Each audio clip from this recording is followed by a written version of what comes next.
नमस्कार मंडळी, आशा करते तुम्ही सर्वजण ठीक आहात। तर मंडळी, आज आपण मस्त अशी छोले भटुरेची रेसिपी बनवलेली आहे आणि छोले भटुरे बनवताना ना काही मसाले स्पेशल घालावे लागतात आणि त्यानेच ना हे छोले भटुरे अगदी मस्त टेस्टी लागतात। तर आता यामध्ये कोणते मसाले घालायचे आणि कसं याला बनवायचं सगळी रेसिपी तुम्हाला मी सांगेन। चला तर आता मग सुरुवात करूया। तर आता सर्वात पहिल्यांदा मी इकडे छोले घेतलेले आहेत। मी पाव किलो छोले आणले होते, पण त्याच्यातले अर्धे मी इकडे वापरलेले आहेत। तर आता हे छोले जे आहे एक दिवस आधी मी भिजत ठेवले आणि सकाळी उठून बघते तर मस्त फुले फुले झाले होते।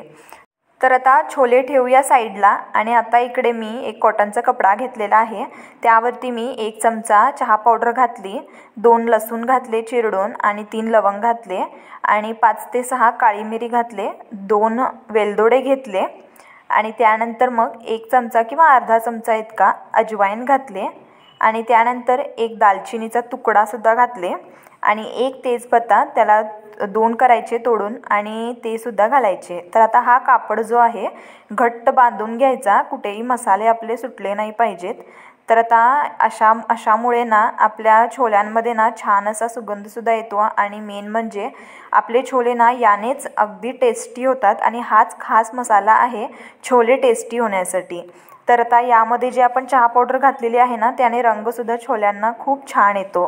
तर आता यामध्ये मी काय केले, थोडं पाणी घातले, छोल्यांच्या वर थोडंसं पाणी असायला हवं आणि मग चिमूटभर असा खायचा सोडा घातले, चवीपुरतं मीठ घातलं आणि मसाल्याची ती पोटली घातली आणि त्यानंतर मग कुकरचं झाकण लावले आणि याला अगदी 5 ते 6 शिट्ट्या करून घेतल्या। तुमच्या कुकरला किती शिट्ट्या येतील बघा, कारण छोले आपले अगदी सॉफ्ट झाले पाहिजेत आणि त्यामध्ये आपण जो सोडा घातलेला आहे ना त्याने आपले छोले जे आहेत ते सॉफ्ट होतातच आणि मस्त लवकर शिजून सुद्धा येतात।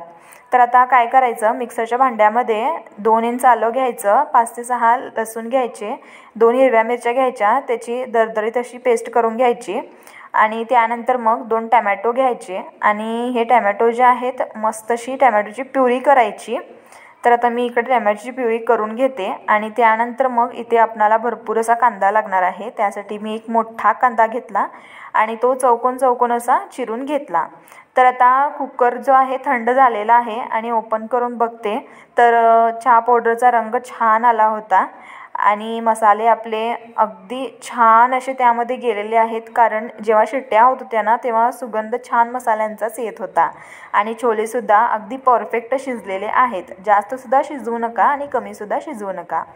तर आता काय करायचं, एक पातेलं घ्यायचं, त्यामध्ये आपण 1 चमचा इतकं तेल घालायचं आणि 1 चमचा इतकं अजवाईन घालायचं आणि त्यानंतर मग आपण चिरलेला भरपूर असा कांदा घालायचा आणि कांदा ना 2 मिनटं शिजवून घ्यायचा आणि गॅसचं फ्लेम जे आहे ते बारीकच ठेवायचं।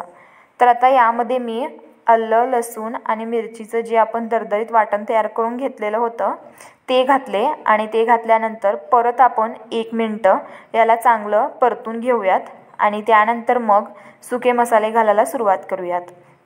तर सर्वात पहिल्यांदा मी लाल मिरची पूड 1 चमचा घातले आणि 1 चमचा इतकं धनेपूड घातले, थोडीशी हळद घातली आणि 1 चमचा इतकं जिरं पूड घातले आणि तुमच्याकडे जर आपलं साधं तिखट असतं ना घरातलं जे आपण भाजींना वापरतो दररोज ते सुद्धा थोडंसं घालू शकता, मी इकडे अर्धा चमचा घातले आणि चवीपुरतं मीठ घालायचं आणि मस्त मसाले मिक्स करून घ्यायचे आणि त्यानंतर मग आपण जी टमॅटोची प्युरी बनवून घेतली होती ती घालायची। तर आता मिक्सरला थोडी प्युरी लागलेली असते, तर काय करायचं, त्यामध्ये जे आपण छोले काढून घेतलेलं पाणी होतं ना छोल्यांचं ते घालून परत यामध्ये पातेल्यामध्ये घालायचं आणि त्यानंतर मग छोलेसुद्धा घालायचे आणि छोले थोडेसे परतून घ्यायचे 1 मिनटं आणि परतून घेतल्यानंतर मग जे आपल्याकडे छोल्यांचं पाणी असतं ना तेच महत्त्वाचं असतं, त्यानेच ना आपल्या छोल्यांना छान अशी टेस्ट येते।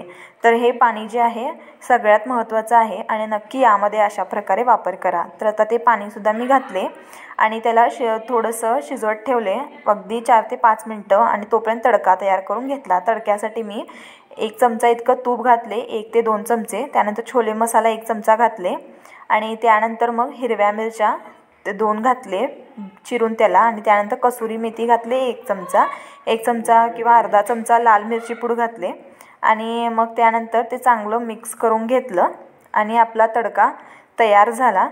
आणि तडका तयार झाला आणि इकडे बघत आहात तुम्ही 4 ते 5 मिनटंसुद्धा झाली छोले तयार होऊन, छोल्याची भाजी तयार होऊन. आणि आता हा तडका जो आहे आपण भाजीवरती घालूयात आणि त्यानंतर तुम्ही बघालच की आपल्या छोल्यांना ना मस्त असा रंगसुद्धा येईल आणि चवीला तर छानच लागेल, कारण जे आपण तुपाचा तडका दिलेला आहे ना त्याने छोले मस्तच लागतात. तर ही प्रोसेस तुम्ही नक्की करा तडक्याची, छोले मस्तच लागतील. जसे दिल्लीमध्ये वगैरे ठेल्यावरती बनवतात ना त्या पद्धतीनेच आपण बनवलेलं आहे. आणि शेवटी काय मग आपली सर्वात महत्त्वाची कोथिंबीर घालायची आणि कोथिंबीर बारीक बारीक चिरून मस्त यामध्ये घालायची आणि मिक्स करून घ्यायचं. तर आपली भाजी तरी आता तयार झाली. आणि आता करून घ्यायचे भटुरे. भटुरे म्हणजेच पुऱ्या. तर मी इकडे पुऱ्या ज्या आहेत त्या सगळ्या लाटून घेतल्या होत्या आणि त्यानंतर मग तळायला घेतले. तर आता पुरी कशी बनवायची, कशी फुली फुली होते, एकाने सगळ्याच पुऱ्या कशा फुलतील याचा सेपरेट एक व्हिडिओ आहे पुऱ्यांचा. तर ते कसे बनवायचे तुम्हाला त्या व्हिडिओमध्ये भेटेल. सगळं इन्फॉर्मेशन लिंक दिलेलं आहे, नक्की चेक करा. तर आता इकडे तुम्ही बघत आहात आपल्या छोल्यांना रंगसुद्धा मस्त आलेला आहे आणि पुऱ्यासुद्धा अगदी फुलफुल्या झालेल्या आहेत. तर छोलेसोबत ना अशा प्रकारे लच्छा कांदा म्हणून असतो ना तो तरी नक्कीच खायचा, खूप मस्त लागतो. तर आता आशा करते की तुम्हाला आजची रेसिपी आवडली असेल आणि काही टिप्ससुद्धा सांगितलेल्या आहेत त्यासुद्धा तुम्हाला आवडल्या असतील. नक्की अशा प्रकारे बनवा, आवडेल तुम्हाला. आणि व्हिडिओ आमचा आवडला की नक्की चॅनलला सबस्क्राईब करायला विसरू नका, सोबत शेअरसुद्धा करा. तर भेटू पुन्हा चमचमीत रेसिपीसोबत. तोपर्यंत स्वस्त रहा आणि मस्त रहा.